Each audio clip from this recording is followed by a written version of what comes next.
Okay, I'm going to just give you a little bit of an idea of how I run vegetable oil through my two diesel vehicles. This is my Mercedes 300, 1981, and this is my Ford IDI 1986 Ford F250. This is what fuel just before it goes in the tank looks like.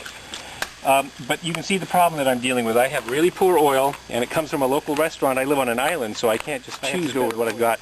This has got a lot of animal fat in it that's settling out and congealing at the temperature that I want to use this oil at, and I've got to deal with the fact that this is a problem oil. To do that, I need to feed it through my tank and through my filters and into my injection pump, even though it's got a lot of solids in it. So I worked out a few ways of doing that that might be helpful to other people. First of all, this is diluted with gasoline. That's for starting purposes primarily, partly also to help feed the fuel when it's cold.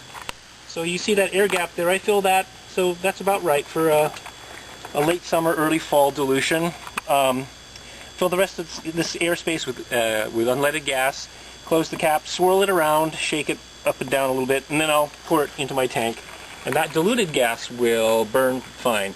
Many people are concerned that's going to damage your engine. I can tell you it will not damage your engine. I bought a Mercedes that ran on pure gasoline until it stopped about a few blocks from it was misfueled from the gas station, and I purged the system and I put veg oil in it that was diluted and started it, and it's run wonderfully. The cameraman drives that Mercedes. That was a turbocharged, by the way.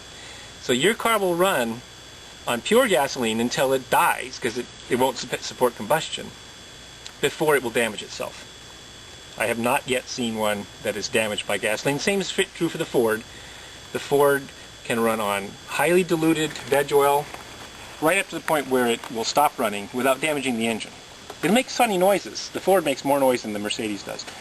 Okay, the key problems, there are three fueling problems you need to deal with as you are trying to use this. What I'm talking about here is this portion of the fuel is at cloud point. Cloud point is the point where crystals of fat start to come out of solution. This portion is above cloud point, this portion is below cloud point, and down here the fuel actually gets a little solid. That's below gel point. Those are the three terms you need to remember. If you have bad oil and a good climate, you're not going to have any problem, because you're never going to get your oil cold enough so it's below gel point. If you have good oil and a cold climate, you're not going to have any problem, because it's always going to look like that. You're always going to be above cloud point. It's people like me who have bad oil and a climate that's tipping that have to actually worry about a combination of above cloud point, cloud point and below, and gel point. Okay, so that would be the first problem, is to get this to feed through from the tank through the intake screen. On the Mercedes, that's been a bit of a problem. I don't know why, but the intake screen will clog up if you have too many solids in it. So you either need to get some heat into it, or you need to just be very careful about keeping the gelled fuel out of your system in the wintertime. Just take that lower portion and put it in a barrel and use it in the summertime, because it'll look just like that in the summer when the temperature is risen. What I do though is I found that if you have enough of the clear fuel, you can have a slurry made up of quite a bit of clouded fat crystals, and as long as there's heat added before the filter, it'll feed through that screen. And so that's what I try to do. I'll show you the next point you have to get through your fuel through in order to get it burned is the filter system. And filters clog up. They're the weakest point in any veg oil system if you have fuel at cloud point or below. So I just used, instead of the pre-filter on this Mercedes, which is a little capsule filter about as big as a film can, practically useless, I'm not sure why it's there, I just substituted a cheap oil filter, standard oil filter, and I put a spin-on that goes into a spin-on adapter. That's a spin-on adapter. Plug your filter in where the little pre-filter goes, and you've got a cheap and very large surface area, very hard to clog filter that has one other benefit. This can take heat from the exhaust manifold. So I actually route this so that I lay it on my exhaust manifold, and I'll show you that in a minute. This is the under the hood of the 300D. Here's where the fuel comes from the tank. And normally this hose will go down to that little pre-filter that I told you about, the worthless little pre-filter, and then it'll come out and go into the engine-driven pump. What I've done is I've used a longer hose, sent the fuel over to where I can add some heat. The way I do that is, and I'll show you this in a minute, is I've got a flat plate heater here, and then back here, I just wanted to show you, this is where the heated filter goes that I've substituted. This is the pre-filter, and here's the top, and here's the cheap canister.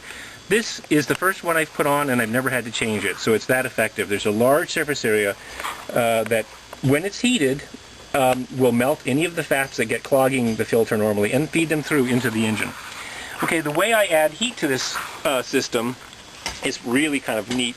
The flat plate heater works really well, and I put it in parallel here because I just wanted to make a really simple installation, or in series rather. This is where the hot water from the engine normally comes into the controller, and here's where it comes out. I've just taken that hose directly and bypassed the controller entirely, so the heat's always on in the winter. It comes into the flat plate heater and it goes out here. And this tube is a length of hose which goes onto this pump, which is the circulation pump for the heating system. Here I have the old hookups right here. I haven't taken them out because I might want to bypass the system in the summertime when I don't need to add heat to my fuel, and so I just leave this stuff intact in the engine. So we've got the fuel coming into the flat plate heater. It very quickly, as soon as that temperature needle comes up off the peg, when the engine started in the winter, there's enough heat in here to unclog this any fats that might be in that pre-filter. And you can see the pre-filter lying on the manifold. It's just lying there. It can be picked up anytime you need to get access to it. Just pick it up and there it is. You can see it's been sitting there for quite a while. With the turbocharger, you're going to have to find another place to put it. I don't really know where it would go, but this is the non-turbocharged version of the 300.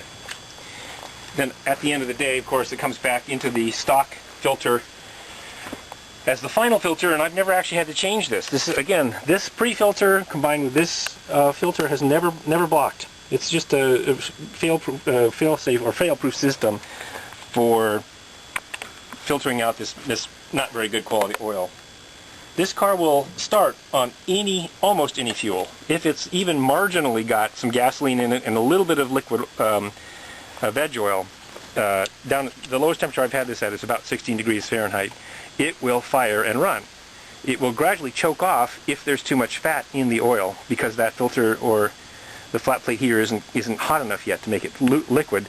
But it will, if you can keep it going long enough, it'll add enough heat that it'll run this engine. And I always look at the exhaust. If there is no smoke in the exhaust, you are getting adequate combustion to protect your engine from coking, in my opinion. So polymerization of the oil in a cold cylinder is not a serious problem in an indirect engine, even at very cold temperatures. This is the Ford 86 IDI 6.9 liter. Really simple installation. I really like simple because I want to be able to reverse what I've done. And so here's the metal fuel line that comes up from the engine-driven pump. Really, all I did was I hacksawed it here, slid my fuel lines on. This is my fuel from under pressure, and here's my fuel going into the filter, the final filter. Now, the rest of the engine's all stock. The other thing I've done here is I've taken the hose that normally goes from the engine block up to the heater over here on the firewall, and I've cut in my flat plate heater, again, flat plate heat exchanger. This is the same model as I use on my Mercedes, and it's nice because it's already got tubes brazed to it. One that's just the right size to put this heater hose on, and one that's almost exactly the right size for putting the fuel on. So it's just, I was really happy to find these on eBay. Durable unit, good condition, stainless steel. This also just doesn't give me any problems. If I start the diesel, the engine on diesel, no matter what the temperature is, because this is a two-tank system. The front tank I fill with diesel, the rear tank I fill with veg oil. If I start the engine on diesel, I can almost immediately switch over to veg. And this system feeds. It just doesn't block. I don't know why. It's a really robust system, and it doesn't have any pre-filter either. It's got a water separator which does a little filtration apparently, but I've never worried about changing that so far. And as long as this engine has been started and run for 4 or 5 minutes during the day, I can turn it off and start it on pure veg oil. So I only flip over from diesel to veg once a day. And that's in the morning when I start the engine the first time. Then from then on, it will start reliably on veg oil. And very little smoke on startup. Again, very good combustion on veg oil, even when the cylinders are fairly cold.